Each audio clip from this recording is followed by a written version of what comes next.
olhar diferente, ó. Olhar de Repórter, com Marco Antônio Sabino. Quanto problema, hein, Sabino?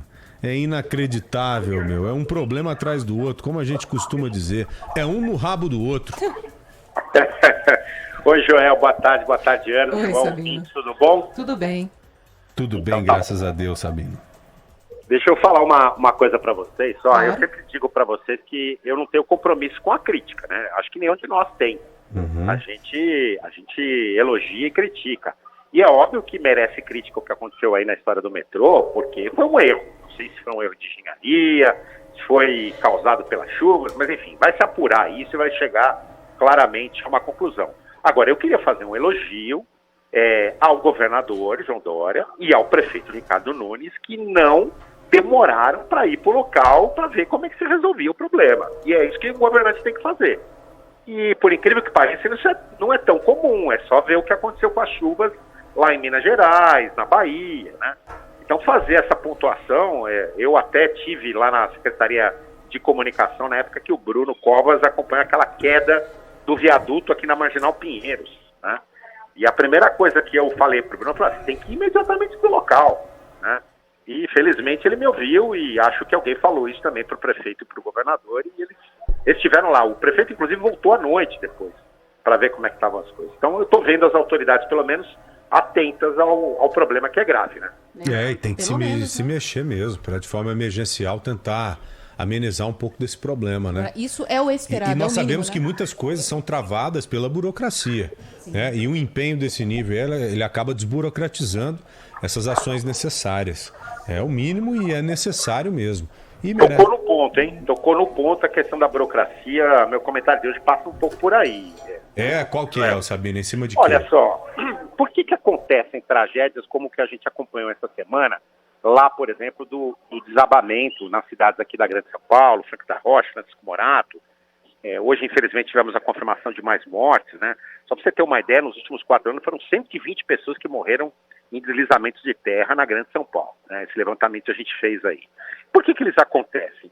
Por que eles acontecem? A gente pode prever isso, porque a meteorologia consegue e previu que haveria chuvas torrenciais em São Paulo. A gente sabia, vocês já falaram aí muito antes. Por que a gente...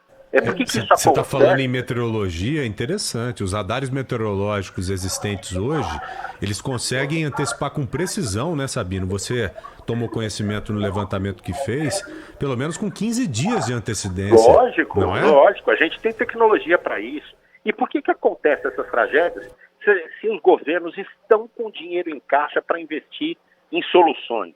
E por que acontecem essas coisas se a gente tem, tanto no município quanto no estado, áreas de defesa civil extremamente qualificadas, competentes, dedicadas? E eu vou dizer, na avaliação que eu tenho aqui, por que essas coisas acontecem. É uma questão de execução orçamentária. O que significa isso? É de saber gastar o dinheiro. Porque o governante não está lá para fazer economia. Aliás, não se espera que um governo faça economia de dinheiro. Não, o dinheiro entrou em caixa, tem que ser revertido imediatamente em benefícios para a população, todo tipo de benefício. E ele está lá para fazer a gestão, para definir prioridades, né? Agora, o que acontece muitas vezes é que, ou o governante é incompetente, né, ou ele não consegue fazer essa gestão, seja porque ele não tem a visão da necessidade do povo, está distante do dia a dia, seja porque ele não tem gestores qualificados que consigam efetivamente fazer os projetos andarem, né? E gastar dinheiro público, como você dizia, não é fácil, é uma questão muito burocrática, né? E seja porque nós temos no Brasil essa síndrome da corrupção, esse pavor de corrupção, e criamos uma série de institutos para evitar a corrupção, que são válidos, que funcionam em muitos casos muito bem, que são importantíssimos, né? E a gente conhece Ministério Público, corregedorias, etc., mas que num determinado momento o processo emperra aí. E a gente não tem agilidade, o governante também não tem agilidade para poder efetivar os projetos que estão ali. Então são vários fatores, eu não estou isentando ninguém e nem criticando ninguém diretamente, nem responsabilizando ninguém. Mas a gente precisa olhar melhor para esse processo de investimento na solução dos problemas das cidades, porque eles estão esbarrando tanto nessa incompetência ou nos interesses políticos, porque às vezes há interesse de fazer obras que dão mais visibilidade do que tirar a gente de área de risco, ou nessa síndrome da corrupção que a gente tem, que emperra tudo e as coisas não andam, e aí o gestor não consegue fazer as coisas. Então são coisas aí que precisam ser discutidas para a gente evitar essas tragédias, João. Você sabe que eu estava raciocinando em cima disso e fazendo alguns levantamentos e me surpreendi, né? Uma das surpresas para muita gente é esse fato aí do radar meteorológico. Os radares existentes hoje são avançadíssimos e eles conseguem prever. Se conseguem prever, dá para você avisar as pessoas. Um outro ponto. Nós temos aqui na região metropolitana aproximadamente 300 áreas de risco arriscadíssimas, de muito risco. As áreas de risco como um todo beiram 1000 aí. Mas nós temos 150 quase, 140, 150, em que a situação é gravíssima, mas muito grave mesmo. E muitas dessas áreas de risco, o governo não consegue retirar essas pessoas. Por vários motivos, né? Primeiro porque não tem, principalmente porque não tem aonde colocar essas pessoas. Porque se você chega lá e fala, ó, tem uma casa legal para você em tal local e tal, você vai para lá.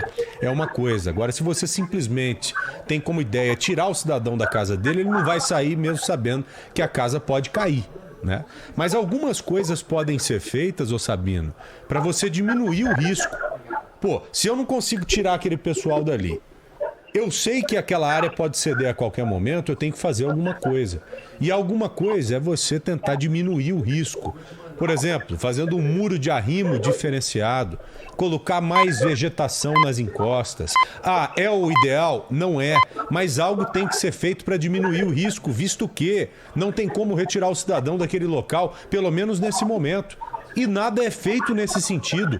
Lá em Francisco Morato, não em Franco da Rocha, mas em Francisco Morato, uma cidadã, uma entrevistada nossa, disse que já vinha pedindo, dizendo à prefeitura há muito tempo que o morro poderia escorrer ali, como escorreu para cima da casa dela.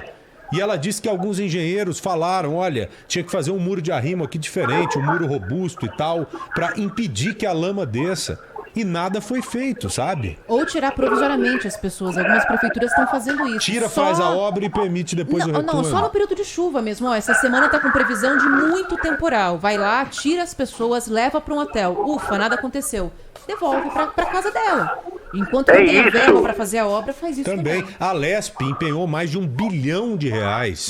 Orçou mais de R$1 bilhão para o governo do estado agir nessas obras aí, em obras contra enchente, contra desastre. 1,1 bilhão, até um pouco mais disso.